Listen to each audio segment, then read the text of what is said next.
Hey guys! Alright, so today's video is going to be a question and answer video about my hair. Several weeks ago on my Instagram I posted a before and after picture of my hair, like a throwback Thursday, and I got a ton of questions about my hair care and my hair journey, so I figured, you know what, let me do a question and answer video. So I'm going to be answering the questions that you guys posted in the comments regarding my hair care and my hair journey.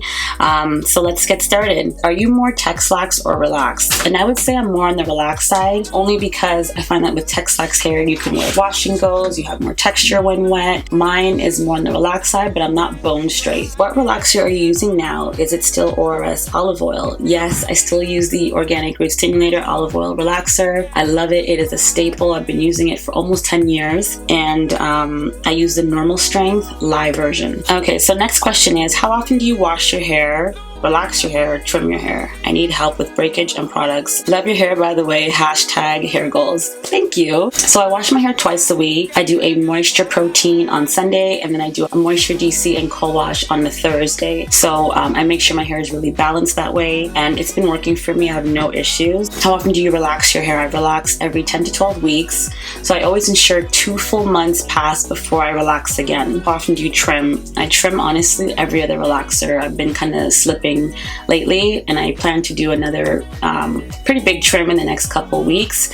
I'll do light dustings in between those big trims, but I do them at home. But my bigger trims, I go to a stylist. Alright, so next question is, are you still steaming your hair with DC treatments? Yeah, I still steam my hair. I do it at least once a week, and it's typically on a Thursday.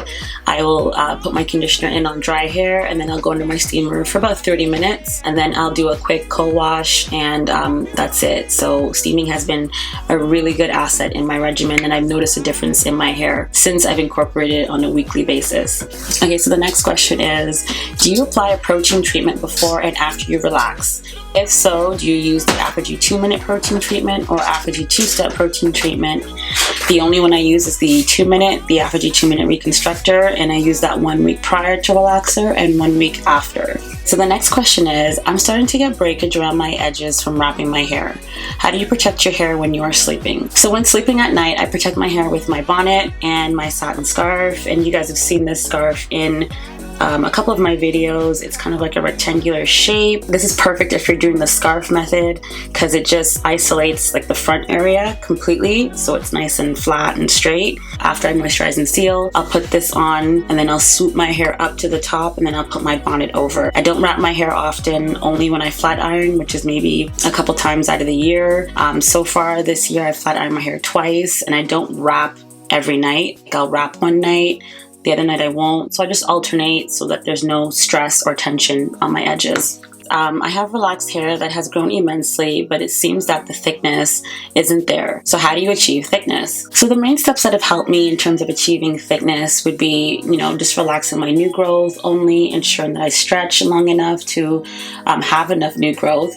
So that 10 to 12 week mark is perfect. So incorporating protein weekly has been awesome in terms of thickening up my hair, and just reinforcing the integrity of my strands has been amazing. Also, just using a mild relaxer I find does the majority of the work for you. I think if you use something like an extra strength, that tends to work a lot faster, so it can over process the hair quickly, and you don't want that. So over processed hair leads to thinning, and obviously that's just the opposite of thick hair.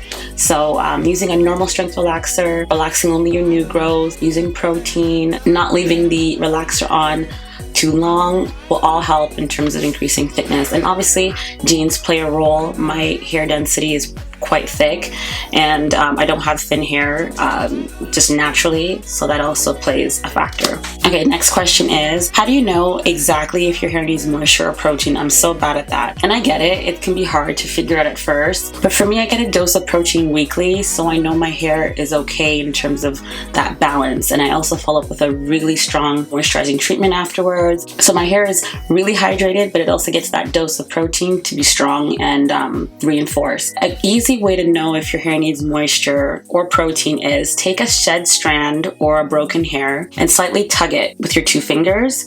If it breaks with little to no manipulation, you need moisture. Healthy hair should be able to stretch and return back to its regular state easily. So you're basically testing its tensile strength. But if you're pulling the hair and it pulls and pulls and pulls and it snaps, you need protein just to reinforce that strand, make it strong, so you have like a nice elasticity to the hair, and that's important. So if it snaps off easy and breaks, you need moisture. If it stretches, you need protein. Okay, so next question is, how long did it take for your hair to grow so long? So it took me about 3 years or so to get to my goal length. I started my hair journey October 2007 and I got to my goal length August 2010. So I went from shoulder length to mid-back length in 3 years, but I did have a setback in between that time. Oh, next question. Have you ever had a setback? How did you recover? Okay, so as I mentioned before, I did have a setback in 2008. My hair was about bra strap length, but it was very thin. The two sides were very nice and strong and thick, but the middle crown area was so thin. So my hair looked like a W in a way, if that makes sense. I saw my ends and I'm like, you know what? The only way to recover from this is to actually trim and start all over again. So I did a huge chop back up to armpit length and I grew my hair out from there to mid-back length. The main reason why my hair got into that W weird looking shape was because of improper moisturizing. So if you guys see my videos, I do everything in sections. I DC in sections, I moisturize in sections, simply because back then I was literally moisturizing in 2 sections. So like this section, that was it. I wasn't going inside to actually get those areas. And ever since I've been doing everything in sections, like moisturizing, deep conditioning, I haven't noticed that area getting thin again. So that's basically how I recovered, to answer your question. What type of detangling comb do you use? Did you have a ton of new growth when pregnant? I feel like pregnancy is making my hair unmanageable because of all the new growth. Also, did the texture change at all when you were pregnant? So this is the detangling comb that I use. It's pretty big. You guys have probably seen it in my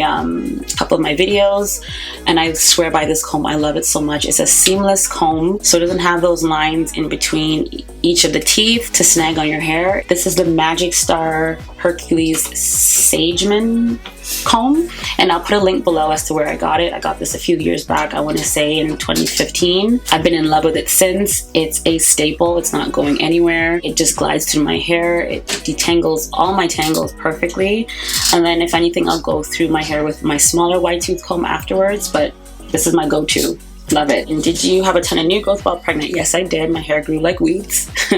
Did my texture change? No, it was pretty much the same. And I didn't change my relaxing schedule either, based on the amount of new growth that I did get. I just kept everything the same. I didn't change my regimen at all. Next question is, what protective styles you used when your hair was neck length, and how did you reduce tangling and breakage from those styles?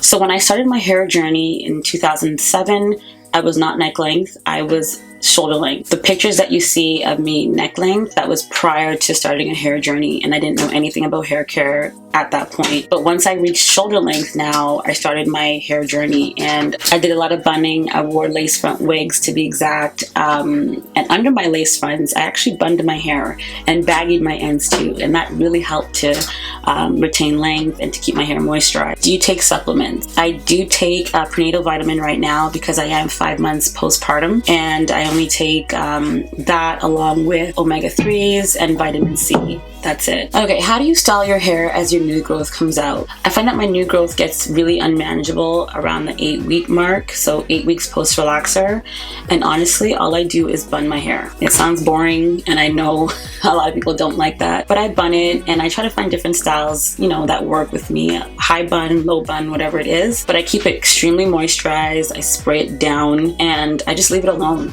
And that's pretty much how I've been dealing with it over the past several years. Okay, next question. The emotional side of things. The shock when others find out it's all yours, either from us or others. It used to bother me how many assume it was a weave, but now I'm bald, so okay. There is a big shock factor when people find out that this is my hair and it's not a weave or a wig. I've actually been told that my hair looks like a lace front, and I just have to laugh.